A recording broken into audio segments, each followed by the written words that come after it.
अगर आपने अभी तक दलित दस्तक चैनल को सब्सक्राइब नहीं किया है तो सब्सक्राइब करें, लाइक करें। दलित दस्तक फिर से आ गया है लेकर अपना बहुजन कैलेंडर 2023 का बहुजन कैलेंडर।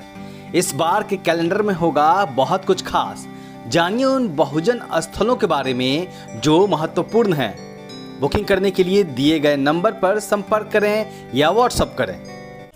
1 जनवरी सन 1818 को भीमा कोरेगांव में जो युद्ध हुआ था, जिसमें 500 महार शूरवीरों ने 28,000 की पेशवाओं की सेना को धूल चटा दी थी, वो एक इतिहास है। वो इतिहास बताता है कि जो देश का शोषित तबका है, जिसे शोषित बना दिया गया यूँ कहें तो, वो एक वीर योद्धा था। प्लासी का युद्ध का भी इतिहास अपने आप में इस बात की तस्दीक करता है। दो युद्ध ऐसे हुए हैं इतिहास में जिसको देश की वंचित समाज के लोगों ने लड़ा। लेकिन आखिर क्या वजह रही कि बाद के दिनों में यही समाज इतना दबा दिया गया कि वो प्रतिरोध करने के लिए भी खड़ा नहीं हो पाता। इस बारे में हम बात करेंगे। हमारे साथ 3 गेस्ट हैं, राजकुमार जी, सूरजपाल जी और अनिल कुमार जी। तीनों लोग बहुजन आंदोलन से जुड़े हुए लोग हैं। सर, आपको क्या लगता है क्यों ऐसी स्थिति आ गई? देखिए अशोक जी, मैं कहूँगा कि इतना ब्लैक एंड वाइट नहीं है मामला। मतलब इतना ऐसा नहीं हो सकता है कि भाई सब कुछ खराब ही हुआ है। ये बात सही है कि बहुत कुछ होना बाकी है, बहुत बड़े, क्योंकि समाज बहुत बड़ा है और समाज ने अपने लिए मापदंड और उद्देश्य जो है वो बहुत महान रखे हैं। इसलिए कई बार हमें ये लगता है कि नहीं, अभी नहीं हो पा रहा है, नहीं हुआ है। लेकिन उस सब के बावजूद भी मैं कहूँगा कि हमारी जो यात्रा है वो काफ़ी शानदार रही है। मैं ये पूछना चाह रहा था कि जिस समाज ने इतने युद्ध लड़े, जो वीर कौम थी, आखिर आज के वक्त में वो इतना क्या हुआ कि इतना वो दबा दिया गया, दब गया कि प्रतिरोध करने के लिए खड़ा नहीं हो पाता? लगातार देश भर में हर 18 मिनट पे एक अत्याचार होता है दलितों। ये बात एकदम सही है कि भाई बड़े स्तर पे अत्याचार अभी भी हो रहे हैं और सही में वो प्रतिरोध नहीं हो रहा है जिस तरह का होना चाहिए। ये मुझे जो एक कारण नज़र इसका आ रहा है वो ये कि जो जाति के अपराधी हैं या जातिवादी लोग हैं, उनके पास संसाधनों की संख्या बहुत ज़्यादा है इस समय पे। और उन्होंने लगभग जैसे बाबा साहब ने कहा इस बात के लिए कि भाई क्यों विद्रोह नहीं हो पा रहा है, तो उन्होंने कहा कि 3 चीज़ें कम से कम, या तो आपके पास हथियार होनी चाहिए, या आपके पास शिक्षा होनी चाहिए, आपके पास संपत्ति होनी चाहिए। इन तीनों में से एक साधन आपके पास ज़रूरी है। अभी क्या मतलब, आमतौर पर लगभग ज्ञात इतिहास में तीनों संसाधनों पर कब्जा रहा जातिवादी लोगों का। लेकिन पिछले कुछ समय से जैसे जैसे संविधान लागू हुआ तो हमारे यहाँ पे एक वर्ग पैदा हुआ जिसको आप कह सकते हैं कि आरक्षण का लाभार्थी जो है वो हुआ, और उसने अपनी शिक्षा के सहारे अपने थोड़े बहुत छोटे मोटे काम करने शुरू किए हैं या राजनीति में थोड़ा आया है। लेकिन उसके पास इतने संसाधन नहीं है अभी कि वो जातिवादी व्यवस्था को ध्वस्त कर सके। तीनों ही मामलों में, शिक्षा, शस्त्र और संपत्ति, तीनों ही मामलों में अभी उनके पास 90% और आपके पास 10% है। संख्या आपकी 90% है लेकिन हम संसाधन आपके पास 10% है, इसलिए ये नहीं हो रहा। लेकिन हम 10% के सहारे भी उनको काफ़ी उनमें घबराहट पैदा हो गई है। ऐसी बात नहीं है। आज एक भी संस्थान ऐसा नहीं है। जो आप 18 मिनट वाली बात कह रहे हैं, ये बात सही है, इस तरीके से हो रहा है। लेकिन इसका एक बड़ा कारण ये भी है कि अब सारे रिकॉर्ड्स आ रहे हैं। अब जो है हर अपराध को रजिस्टर किया जा रहा है, इसलिए हमारे पास अच्छी खासी संख्या हो जा रही है। इससे पहले ज़्यादातर लोग अपनी बात को रिपोर्ट नहीं करा पा रहे थे। वो संख्या अब जैसे लगभग 50,000 के आसपास अपराध होते हैं SC/ST के खिलाफ पूरे देश के अंदर 1 साल के अंदर। ये संख्या पहले कहीं ज़्यादा थी लेकिन उनको रिकॉर्ड नहीं कर रहे थे। लेकिन आप ये देखिए कि अभी हम 2 अप्रैल 2018 वाला केस आप देख लीजिए तो पूरे देश में एक ज़बरदस्त विद्रोह हुआ। सरकार को क्या, सुप्रीम कोर्ट को भी इस बात का संज्ञान लेना पड़ा। और आज भी अगर कहीं पे भी किसी बच्चे के, जैसे मेघवाल के साथ ये हुआ, इंदिरा मेघवाल के साथ हुआ या डेल्टा के साथ हुआ है, बहुत सारे जो भी इतने बड़े अपराध हो रहे हैं उसका पूरा देश संज्ञान लेता है। और सरकार को जो हाथरस वाला केस हुआ, आप जानते हैं कि उनको मृत्युदंड की सज़ा सुनाई गई है, ऐसा नहीं है। मेघवाल के केस में भी जो है उसमें हत्या का केस अब रजिस्टर हुआ है। तो ठीक है कि भाई स्थिति चिंताजनक है। ये भी एक प्रतिरोध ही है एक कहीं ना कहीं से। बाबा साहब ने इस बात को हमें बताया कि भाई हमें संवैधानिक साधनों का इस्तेमाल करना पड़ेगा। लेकिन इसका मतलब ये नहीं कि हम अपनी सही बात को कहने के लिए सड़कों पे ना आए, सड़कों पे भी हमें आना पड़ेगा, लेकिन संविधान के दायरे में, जो कि संविधान आर्टिकल 19 हमें इस बात का अधिकार देता है कि हम सरकार का भी विरोध कर सकें और अपने खिलाफ हो रहे अत्याचार का भी विरोध कर सकें। जी, सूरजपाल जी, आप पेशे से एडवोकेट भी हैं, आपको क्या लग रहा है जो प्रतिरोध जैसा सर कर रहे थे राजकुमार सर की अब लोग रजिस्टर्ड कर रहे हैं मामले, तो ये भी एक तरीके का प्रतिरोध ही है? देखिए, प्रतिरोध को भी रिकॉग्निशन की ज़रूरत होती है। आप कितना उस प्रतिरोध को रिकॉग्नाइज कर पा रहे हो। यहाँ से 30 किलोमीटर की दूरी पे गांव है अलौदा। अलौदा में बारात को रोका गया, बारात रोकी गई। 2 दिन बाद में फिर से एक बारात निकलनी थी, घुड़चढ़ी होनी थी, और उस घुड़चढ़ी से पहले ये तय कर दिया गया कि इनको हम निकलने नहीं देंगे। उन जातीय अभिमानियों ने राइफलों से बारात को रोकने की कोशिश की गई। वहीं जो प्रतिरोध हुआ, उन्हीं का वेपन छीन करके उस बदमाश को, जो हिस्ट्री सीटर था, ऑन स्पॉट गोली मार दी गई।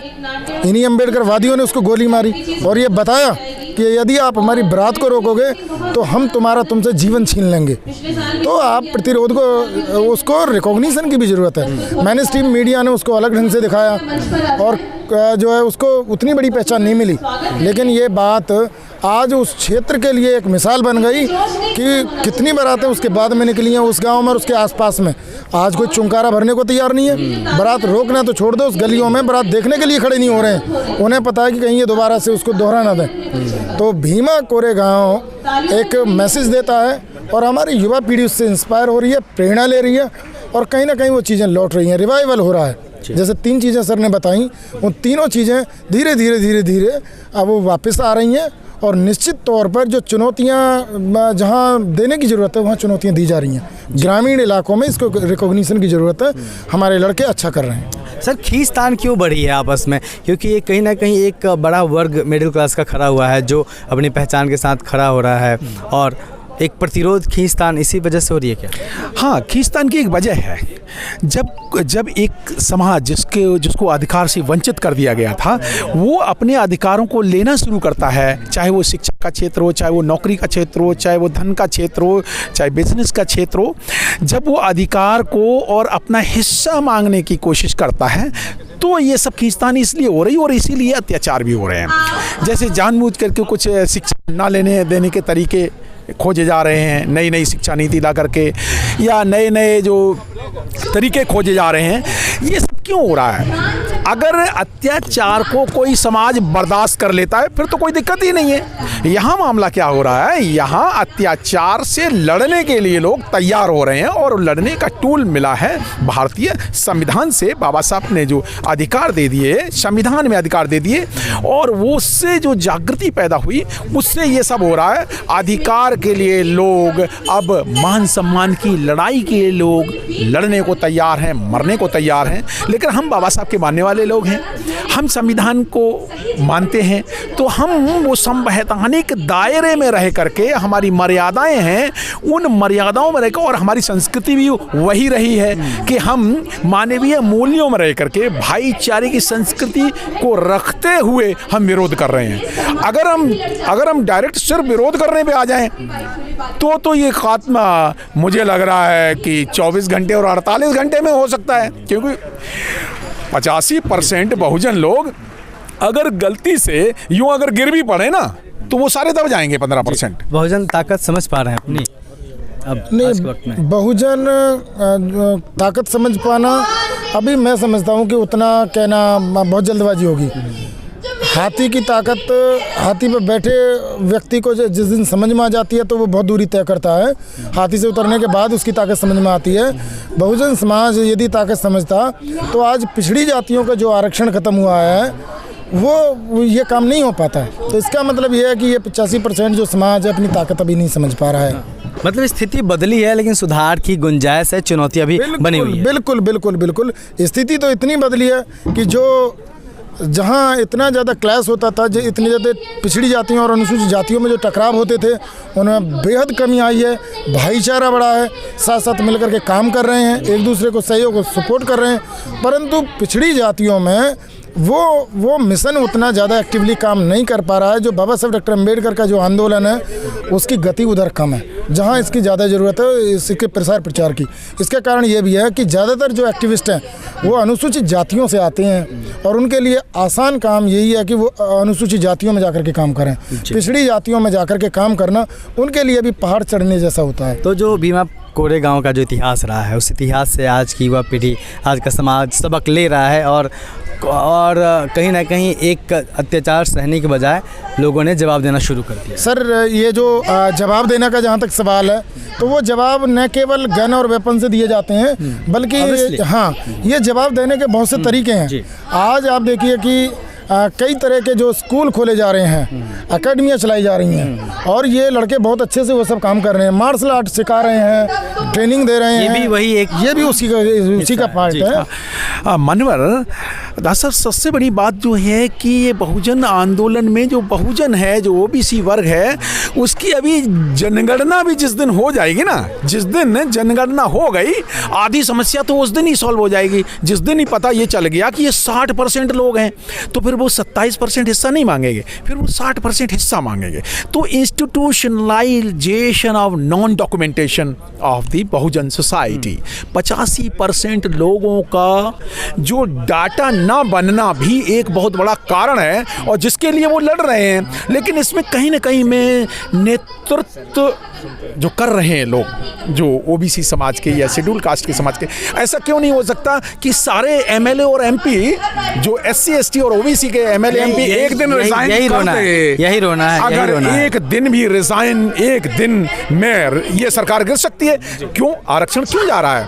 तो प्रॉब्लम क्या है कि जो मान्यवर साहब ने जो 1932 में जो के चमचे जो कहा था, चमचा युग में लिखा था कि सच्चे प्रतिनिधि समाज के सच्चे प्रतिनिधि नहीं हैं जब समाज का नेतृत्व करने वाले लोग जब सही पैदा हो जाएंगे। बाबा साहब अम्बेडकर ने अकेले बदल दिया, मान्यवर काशीराम साहब ने अकेले देखिए कितना भारी परिवर्तन कर दिया।